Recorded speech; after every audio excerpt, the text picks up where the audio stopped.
ಕುವೈಟ್ನಲ್ಲಿ ಸತ್ಯನಾರಾಯಣ ಪೂಜೆ ನಡೆಸಿ ಇಕ್ಕಟ್ಟಿಗೆ ಸಿಲುಕಿದ್ದ ಸಂತ್ರಸ್ತರು ಮತ್ತೆ ತೆರಳುವ ಪ್ರಯತ್ನ ಮುಂದುವರೆಸಿದ್ದಾರೆ. ಮಂಗಳೂರಿನಲ್ಲಿ ಈ ಬಗ್ಗೆ ಮಾಹಿತಿ ನೀಡಿದ ಅವರು ವಿದೇಶಾಂಗ ಸಚಿವೆ ಸುಷ್ಮಾ ಸ್ವರಾಜ್ ಜೊತೆ ಮಾತುಕತೆ ನಡೆಸಿದ್ದು, ಈ ಸಂದರ್ಭದಲ್ಲಿ ಮತ್ತೆ ಕುವೈಟ್ಗೆ ಹೋಗೋದಕ್ಕೆ ಅವಕಾಶ ಕಲ್ಪಿಸುವುದಾಗಿ ಸಚಿವರು ಭರವಸೆ ನೀಡಿದ್ದಾರೆ ಅಂತ ಹೇಳಿದ್ದಾರೆ. ನವಚೇತನ ವೆಲ್ಫೇರ್ ಅಸೋಸಿಯೇಷನ್ ಕುವೈಟ್ ಸಂಘಟನೆ ಮೂಲಕ ಅಕ್ಟೋಬರ್ನಲ್ಲಿ ಸತ್ಯನಾರಾಯಣ ಪೂಜೆ ನಡೆಸಿತ್ತು. ಈ ಬಗ್ಗೆ ವಿಚಾರಣೆ ನಡೆಸಿದ್ದ ಕುವೈಟ್ ಪೊಲೀಸರು 11 ಮಂದಿಯನ್ನ ಗಡೀಪಾರು ಮಾಡಿದ್ರು. 4 ಗೋಡೆಯ ಒಳಗೆ ಈ ಪೂಜೆ ನಡೆಸಲಾಗಿತ್ತು.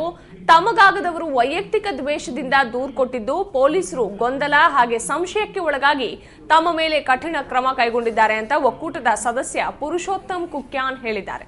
ಸಂಕಷ್ಟದ ಸಂದರ್ಭದಲ್ಲಿ ತಮ್ಮ ನೆರವಿಗೆ ಬಂದ ವಿದೇಶಾಂಗ ಸಚಿವೆ ಸುಷ್ಮಾ ಸ್ವರಾಜ್, ರಾಜ್ಯದ ಸಂಸದರಾದ ಅನಂತ್ ಕುಮಾರ್, ಶೋಭಾ ಕರಂದ್ಲಾಜೆ ಮತ್ತು ನಳಿನ್ ಕುಮಾರ್ ಕಟೀಲ್ ಅವರಿಗೆ ಗಡೀಪಾರಾದ ಸದಸ್ಯರು ಧನ್ಯವಾದ ಸಲ್ಲಿಸಿದ್ದಾರೆ. ಈ ಬಗ್ಗೆ ಇನ್ನಷ್ಟು ಮಾಹಿತಿ ಕೊಡ್ತಾರೆ ನಮ್ಮ ಪ್ರತಿನಿಧಿ ಸುಕೇಶ್. ಈಗ ಮತ್ತೆ ವಾಪಸ್ ಆಗೋದಕ್ಕೆ ಹೊರಟಿದ್ದಾರೆ ಕುವೈಟ್ಗೆ. ಅಲ್ಲಿ ಎಷ್ಟು ಸೇಫ್ ಇವರು? ಮತ್ತೊಮ್ಮೆ ಏನಾದರೂ ಕುವೈಟ್ ಪೊಲೀಸರು ಇವರ ವಿರುದ್ಧ ಕಾರ್ಯಾಚರಣೆಗೆ ಇಳಿತಾರ? ಮುಖ್ಯವಾಗಿ ಅಕ್ಟೋಬರ್ನಲ್ಲಿ ನಡೆದಿರುವಂತಹ ಸತ್ಯನಾರಾಯಣ ಪೂಜೆ ಬಗ್ಗೆ ಅಧಿಕಾರಿಗಳಿಂದ ಯಾವುದೇ ಮಾಹಿತಿ ಅವರು ಕೊಟ್ಟಿರಲಿಲ್ಲ. ಈ ಹಿನ್ನೆಲೆಯಲ್ಲಿ ಈ ಒಂದು ದೂರು ನೀಡಿದ ನಂತರ ಈ ಒಂದು ಪೂಜೆಯ ಬಗ್ಗೆ ಸಾಕಷ್ಟು ಚರ್ಚೆ ನಡೆದಿತ್ತು. ಮತ್ತೆ ಗೊಂದಲ ಮತ್ತು ಶಂಕೆಯಿಂದ ಅವರನ್ನು ಗಡೀಪಾರು ಮಾಡಲಾಗಿತ್ತು.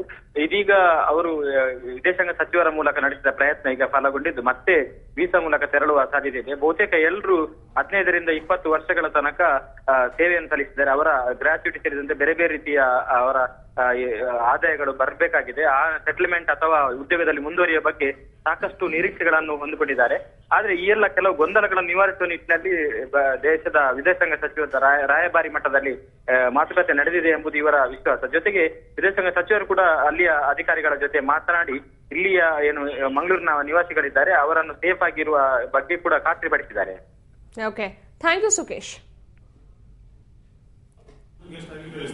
ಸತೀಶ್ ಬೆಳವಾಯಿ, ಕುಮಾರ್ ಪೂಜಾರಿ ಮತ್ತೆ ಅನಿಲ್ ಕುಮಾರ್ ಶೆಟ್ಟಿ ಅವರನ್ನು ಅರೆಸ್ಟ್ ಮಾಡಿ ಉಳಿಸಿಕೊಂಡ್ರಲ್ಲಿ ಅವರನ್ನು ಮತ್ತೆ 15 ತಾರೀಕಿಗೆ ಕಳಿಸಿರೋದಿಲ್ಲ.